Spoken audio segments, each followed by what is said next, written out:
I never thought the happiest day of my son's life would become the day I learned what betrayal truly feels like. My name is Margaret Wilson, and for 30 years, I believed that love, sacrifice, and unwavering devotion would eventually be recognized and cherished. I was wrong. The morning of James's wedding dawned crisp and clear, the kind of October day that makes you believe in new beginnings. I stood in my kitchen at 5 a.m., ironing the navy dress I'd bought specifically for this occasion. Not too flashy, not too formal, just perfect for the mother of the groom. The same kitchen where I'd packed James's lunch every school day for 12 years. The same counter where I'd helped him with calculus homework until midnight, my eyes burning from exhaustion after pulling double shifts at the diner and the grocery store. I ran my fingers over the wedding invoice one more time. $45,000. Every penny of it came from my savings, accumulated over 3 decades of saying no to myself so I could say yes to my son. No vacation trips, no new car when mine broke down for the 4th time, no dinner dates when lonely evenings stretched endlessly ahead. Just me, my dreams for James, and the unshakable belief that someday he would understand what I had given up for him. The venue was everything James and Sarah had dreamed of. Riverside Manor with its sweeping gardens and crystal chandeliers, the kind of place I'd driven past countless times but never imagined I'd actually set foot inside. As I wrote that first deposit check 6 months ago, my hand trembled slightly. Not from the amount, though it represented half my retirement fund, but from the joy of finally being able to give my son the wedding he deserved. You see, James never knew about the nights I went to bed hungry so he could have seconds at dinner. He never knew about the part-time cleaning job I took at the hospital, scrubbing floors from midnight to 4 a.m. so I could pay for his college textbooks. He never knew about the 3 job interviews I turned down because they required travel, and I refused to leave him alone even for a day after his father died. When James was 8 and his father had that heart attack, I made a promise at David's graveside. I would be everything our son needed: mother, father, provider, protector. I would work myself to the bone to ensure James never felt the absence of what we'd lost. For 22 years, I kept that promise. I watched him grow from a confused, grieving boy into a confident man who graduated summa cum laude from college, landed a prestigious job at an engineering firm, and fell in love with Sarah Mitchell, a beautiful, articulate woman from a family that had never known financial struggle. Where I had calloused hands from years of manual labor, Sarah had perfectly manicured nails. Where I shopped at thrift stores, Sarah browsed boutiques, but I told myself that was okay. I wanted better for my son. I wanted him to have what I couldn't provide. The irony wasn't lost on me that the wedding photographer cost more than I made in 2 months, or that the floral arrangements exceeded my monthly rent. But seeing James's face light up when Sarah said yes to his proposal made every sacrifice worthwhile. Or so I thought. I arrived at Riverside Manor 2 hours before the ceremony, as I'd promised James I would. Not to interfere or take control, but to handle any last-minute emergencies that might arise. I'd organized enough church potlucks and community fundraisers to know that events rarely go perfectly according to plan. I wanted to be there, quietly in the background, making sure my son's day was flawless. The morning preparations buzzed with activity. Sarah's bridesmaids, a carefully curated group of sorority sisters and college friends, glided through the bridal suite in matching silk robes, sipping champagne and laughing at inside jokes I couldn't understand. Sarah's mother, Patricia Mitchell, supervised every detail with the practiced ease of someone accustomed to orchestrating social events. She'd hired a wedding planner, of course, something I couldn't afford to suggest when James first proposed. I tried to find my place in the controlled chaos, offering to help with whatever needed doing. "Oh, Margaret," Patricia said with a smile that didn't reach her eyes. "How sweet of you to offer, but we have everything under control. Perhaps you could just wait in the main hall? We're quite crowded in here." The dismissal stung, but I swallowed it. This wasn't about me. This was about James. I found him in the groom's preparation room, adjusting his tie with shaking hands. When he saw me in the doorway, his face broke into that same smile that had melted my heart when he was 5 years old and brought me wilted dandelions from the backyard. "Mom," he said, crossing the room to hug me, "you look beautiful." For a moment, everything felt right. This was my boy, the child I'd raised single-handedly, the young man I'd sacrificed everything for. "I'm so proud of you, sweetheart," I whispered into his shoulder. "Your father would be too." We talked quietly for a few minutes about nothing important. The weather, how handsome he looked, whether he'd remembered to eat breakfast. Normal mother-son conversation that felt precious because I sensed things were about to change forever. Marriage does that, creates new loyalties, new priorities. I understood that, even if it broke my heart a little. "I can't thank you enough for all this, Mom," James said, gesturing toward the window that overlooked the decorated gardens. "I know what it cost you." But even as he said the words, I could see his attention drifting. The groomsmen were calling for photos, and the wedding planner was tapping her clipboard impatiently. Our moment was over. The ceremony itself was breathtaking. Sarah looked radiant in her custom gown, another expense I'd gladly covered, and James's face glowed with happiness as they exchanged vows. I sat in the front row, where the mother of the groom belonged, and dabbed at my eyes with the handkerchief I'd carried at my own wedding 31 years ago. For those 30 minutes, I forgot about the financial stress, the sleepless nights, the aching loneliness of the past 3 decades. All I could see was my son beginning the next chapter of his life, and I was overwhelmed with gratitude that I'd lived to see this day. The reception began with cocktails in the garden, and I found myself gravitating toward the edges of conversations, smiling politely while Sarah's family shared stories I wasn't part of and discussed vacation homes I couldn't imagine affording. I didn't mind. I was content to observe, to watch James laugh with his friends, to see Sarah's joy as she accepted congratulations from relatives who'd flown in from across the country. But as the evening progressed, I began to notice things. Small things at first. The way Patricia Mitchell introduced me to distant relatives as James's mother with no further elaboration, as if my role ended there. The way Sarah's bridesmaids whispered among themselves and fell silent when I approached. The way the photographer seemed to work around me rather than include me in family photos. I told myself I was being oversensitive.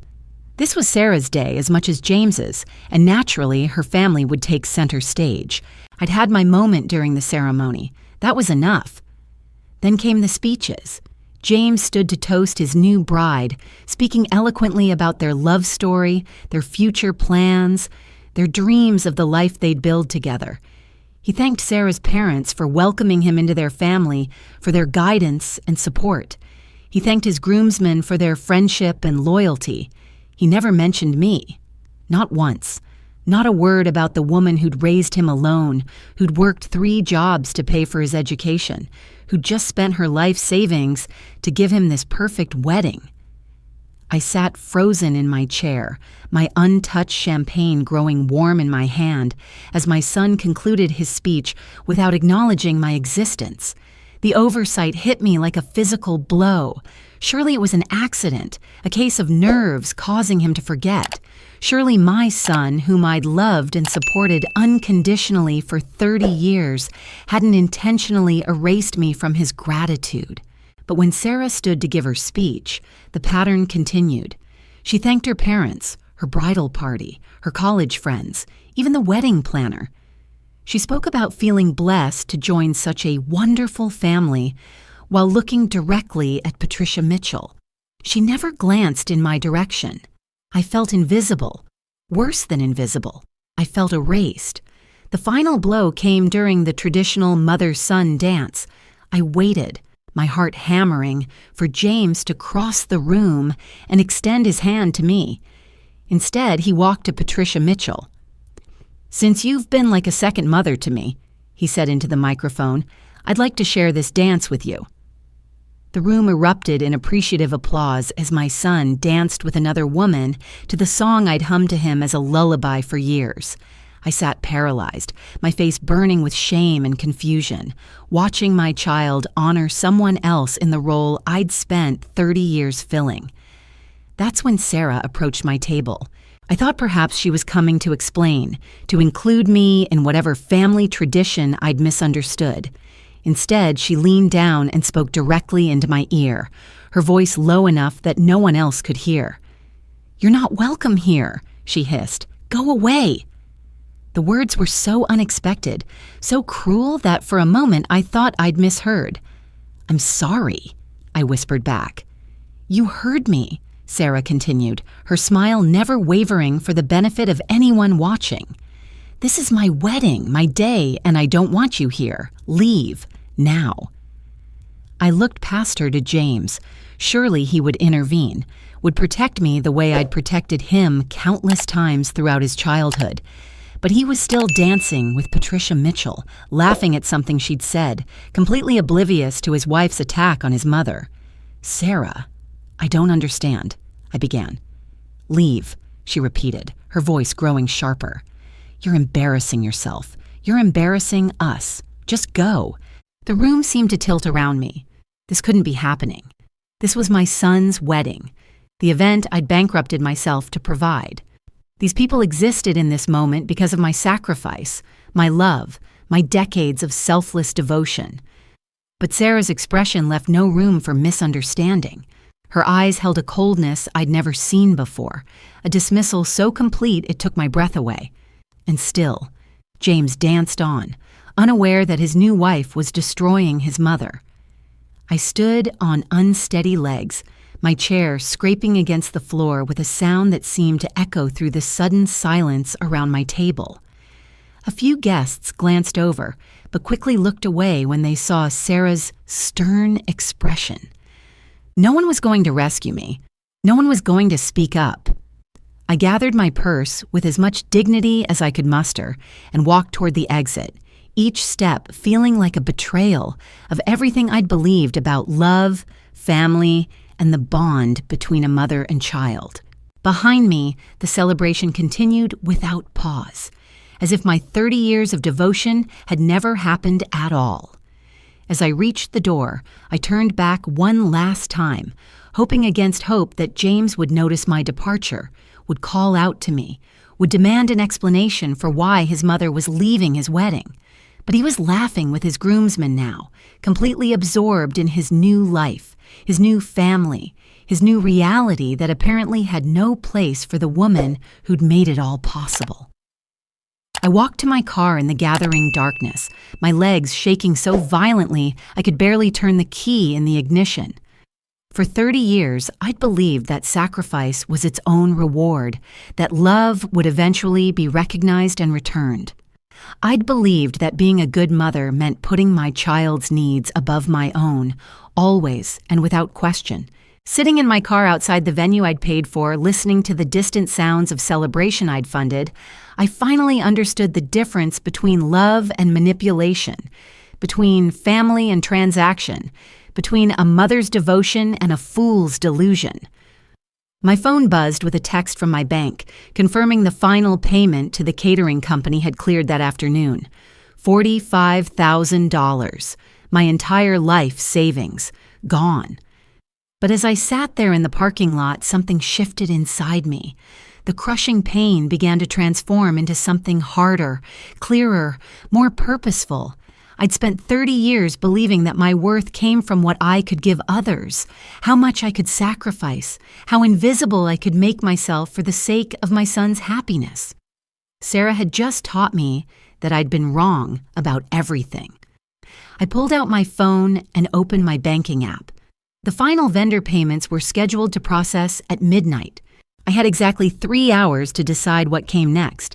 For the first time in 30 years, I was about to make a decision based solely on what I wanted, what I deserved, what was right for me. And what I wanted was justice. I drove home in complete silence, my hands gripping the steering wheel so tightly my knuckles had turned white.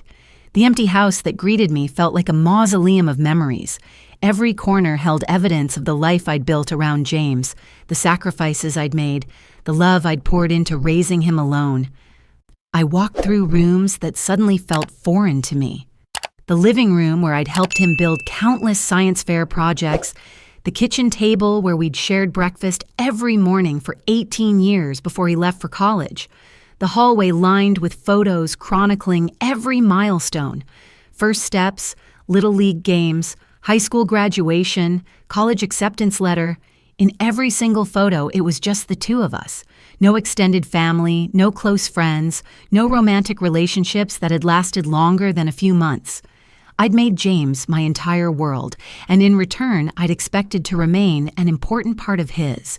I sat down at that same kitchen table and pulled out the folder I'd kept meticulously organized for the past 6 months. Every invoice, every payment confirmation, every detail of the wedding I'd funded. The numbers stared back at me with brutal clarity. Venue rental, $18,000. Catering for 150 guests, $12,000. Photography and videography, $4,500. Floral arrangements, $3,200. Wedding dress and alterations, $2,800. Honeymoon in Tuscany, $4,500. $45,000. More money than I'd ever seen in one place, accumulated through decades of living like a pauper, so my son could live like a prince. I remembered the day I'd written that first deposit check to Riverside Manor. James had been so grateful, so appreciative. "Mom, I don't know how I'll ever repay you," he'd said, kissing my forehead the way he used to when he was small. "Sarah and I will never forget this. Never forget." The irony was so sharp it cut. I opened my laptop and began reviewing the payment schedule I'd arranged. Most vendors required full payment 48 hours before the event, but a few had agreed to process final payments at midnight tonight. The florist who delivered those elaborate centerpieces that cost more than my monthly grocery budget. The photographer who'd somehow failed to capture a single image of the mother of the groom during the ceremony. The transportation company that had provided the luxury buses to shuttle guests from the hotel. My phone lay silent on the table. Not one call, not one text from James asking where I'd gone or why I'd left. His new wife had ordered me out of his wedding reception, and he hadn't even noticed. That's when it hit me with crystalline clarity. I'd spent 30 years making myself indispensable to my son, only to discover I'd actually made myself invisible. I thought about the college fund I'd started when James was born, feeding it with dollars scraped from grocery money and overtime pay. I thought about the nights I'd worked double shifts when he was sick, so I could afford to stay home with him during the day. I thought about the dating opportunities I'd turned down because James needs stability, and James comes first. I'd confused being needed with being valued. I'd mistaken sacrifice for love. Sarah's words echoed in my mind. "You're embarrassing yourself. You're embarrassing us." As if my presence, the presence of the woman who'd made their entire relationship possible, was somehow shameful. The woman who'd paid for their engagement party, their wedding rings, their honeymoon, their entire celebration of love was an embarrassment to them. I looked around my modest kitchen at the outdated appliances I'd never replaced because every spare dollar went to James's future, at the worn linoleum I'd never updated because his college textbooks were more important, at the empty refrigerator because I'd been too focused on wedding preparations to shop for groceries. For the first time in 30 years, I asked myself a question I'd never dared voice. What did I want? Not what James needed. Not what would make Sarah happy. Not what would preserve family harmony or maintain relationships. What did Margaret Wilson want? The answer came to me with startling simplicity. I wanted my life back. I wanted to matter. I wanted to be seen as more than just a source of funding. I wanted my sacrifices acknowledged, my love respected, my place in my son's life secure. But if 30 years of devotion hadn't earned me those things, what would? I opened my banking app and stared at the pending transactions. 3 payments totaling $8,000 were scheduled to process in 2 hours. The final invoice from the catering company, the balance due to the photography team, and the musicians who'd played during the cocktail hour. My finger hovered over the cancel payment button. For 30 years, I'd been taught that good mothers put their children first, always and without question. Good mothers don't ask for recognition. Good mothers don't demand gratitude. Good mothers give without expectation of return. But what about mothers who give everything and receive nothing? What about mothers whose love is taken for granted, whose sacrifices are ignored, whose very presence becomes an inconvenience? What about mothers like me? I thought about James dancing with Patricia Mitchell while his own mother sat alone and humiliated. I thought about Sarah's cold dismissal, her complete lack of respect for the woman who'd funded her fairy tale wedding. I thought about the 30 years I'd spent believing that unconditional love would eventually be reciprocated. I canceled the first payment. The transaction disappeared from my pending list with a simple swipe. $800 that would stay in my account instead of paying for photographers who'd treated me like I was invisible. Then I canceled the second payment. And the third. But as I sat there, something else occurred to me. Something that made my hands shake with a mixture of rage and revelation. The payments I'd just canceled were small compared to what I could still retrieve. Most vendors had policies allowing cancellations within 48 hours of the event. The honeymoon package James and Sarah were supposed to leave for tomorrow could be canceled with a penalty, but I'd still recover most of the money. The flowers that had already wilted could be reported as unsatisfactory. The transportation company could be informed of a family emergency requiring immediate cancellation. I opened my laptop and began making calls. Riverside Manor, this is Jennifer. Or this is Margaret Wilson. I need to discuss the final payment for the Mitchell-Wilson wedding that took place today. Oh yes, Mrs. Wilson. What can I help you with? I took a deep breath. I need to report a breach of contract. The event did not meet the standards we agreed upon, and I'm disputing the final payment. I'm sorry to hear that. Can you tell me more about the issues you experienced? The host family violated the terms of service by creating a hostile environment for guests, specifically targeting the primary financial sponsor of the event. I was asked to leave by the bride despite being the mother of the groom and the person responsible for all payments. There was a pause. I'm not sure I understand. The bride ordered me to leave the reception I paid for. That constitutes a breach of hospitality standards and grounds for payment dispute. I'll need to speak with your manager about a refund. By midnight, I'd contacted every vendor I could reach. Some were sympathetic, others confused, but most were willing to work with me rather than risk negative reviews or disputed charges. The honeymoon package was fully refundable since they hadn't traveled yet. The photographer agreed to reduce his fee after I explained the situation. The florist was horrified when I described how I'd been treated and immediately offered a partial refund. But my real revelation came when I realized I didn't want these people's money back just to spite James and Sarah. I wanted it back because I finally understood what I was worth. I was worth more than being someone's ATM. I was worth more than funding celebrations where I wasn't welcome. I was worth more than sacrificing my financial security for people who saw my love as an embarrassment. As the clock struck 1 a.m., I opened a new browser tab and searched for something I'd never allowed myself to consider. One-bedroom apartments in Florida. Places where an older woman could start over, where the cost of living was reasonable, where I could rebuild a life that belonged to me instead of existing solely in service to someone else. I'd always dreamed of living near the ocean. James used to laugh when I mentioned it, calling it impractical and expensive. "You belong here with me, Mom," he'd say. "This is your home." But home isn't supposed to be a place where you feel invisible. Home isn't supposed to be somewhere you're tolerated rather than celebrated. Home isn't supposed to require you to disappear so others can shine.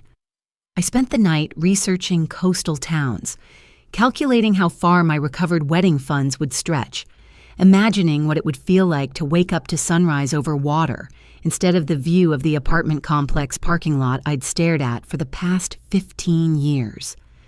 By dawn, I'd made a decision that went far beyond canceling vendor payments. I was going to cancel the life I'd built in service to someone else's happiness and create one that belonged entirely to me. The phone rang at 8 a.m. James's name appeared on the screen, and for a moment my heart leaped with hope. Maybe he'd realized what had happened. Maybe he was calling to apologize, to explain, to make things right. "Mom?" His voice was tight with panic. "What did you do?" Not, "Are you okay?" Not, "I'm sorry about last night." Not, "Sarah shouldn't have spoken to you that way." Just, "What did you do?" "I protected myself," I said quietly. "The vendors are calling, saying you canceled payments. The honeymoon is canceled. The photographers want to renegotiate their contract. Mom, what is going on?"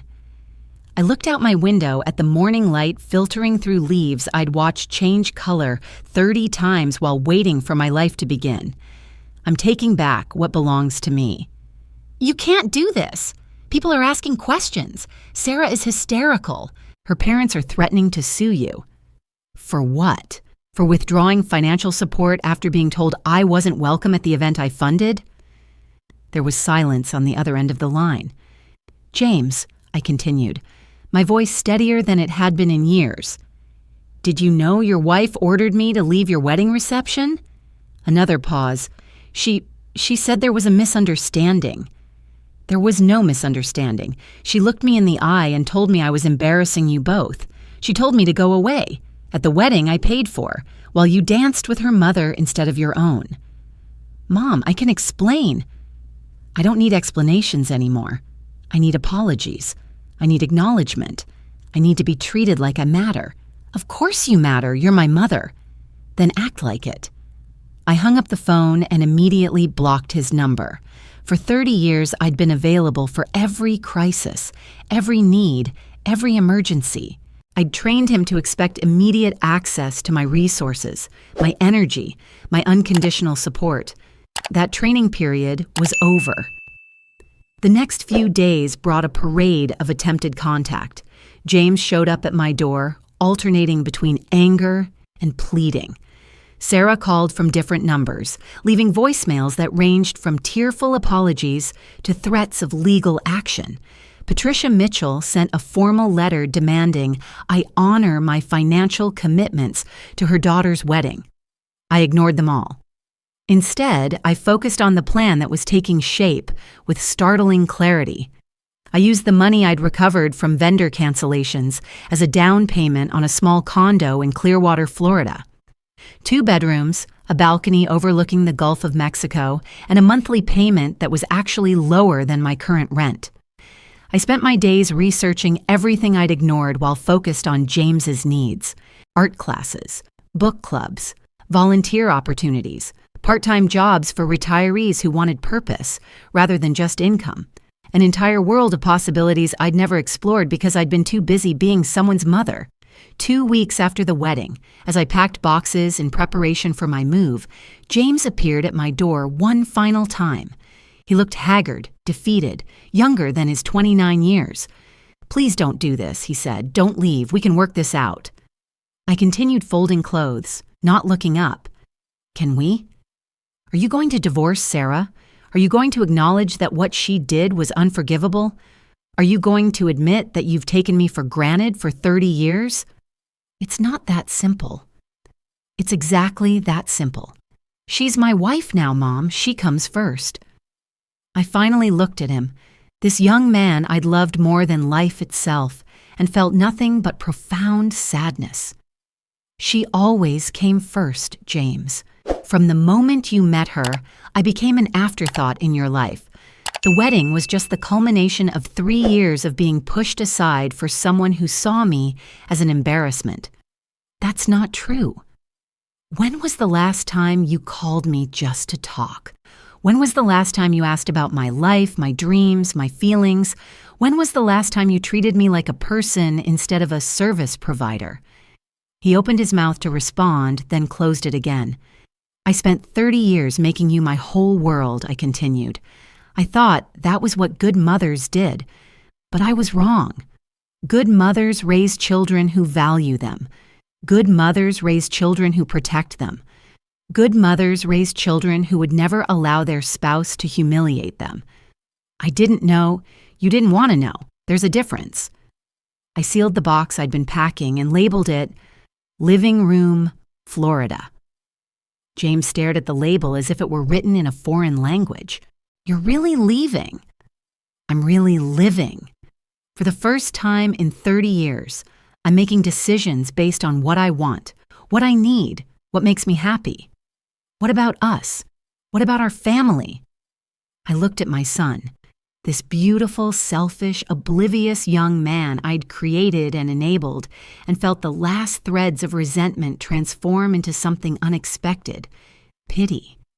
There is no us, sweetheart. There's you and Sarah building your life together, and there's me, finally building mine. 3 days later, I loaded my car with the essentials and drove away from the only home James had ever known. I didn't leave a forwarding address. I didn't promise to visit. I didn't even say goodbye. As I crossed the state line into Florida, my phone buzzed with text messages I didn't read and voicemails I didn't listen to. For 30 years, I'd been instantly available to meet everyone else's needs. Now I was finally unavailable, unreachable, and entirely my own. The sunset over the Gulf of Mexico that first evening in my new home was the most beautiful thing I'd ever seen. Not because of the colors or the vastness of the water, but because it belonged to me. No one else's needs, wants, or expectations could diminish its beauty or steal its peace. I thought briefly about James and Sarah, probably arguing about money and blame and consequences in the house I'd helped them buy with my wedding gift refunds. I thought about Patricia Mitchell and her horror at her daughter's fairy tale wedding turning into a financial disaster. I thought about the vendors who'd learned that humiliating your primary client has immediate and expensive consequences. But mostly, I thought about tomorrow. My first full day as a woman who existed for herself instead of in service to others. My first morning waking up to ocean waves instead of regrets. My first chance to discover who Margaret Wilson actually was. When she wasn't busy being someone else's mother, I'd spent $45,000 on my son's wedding and gotten back something priceless, my life. The trade was worth every penny.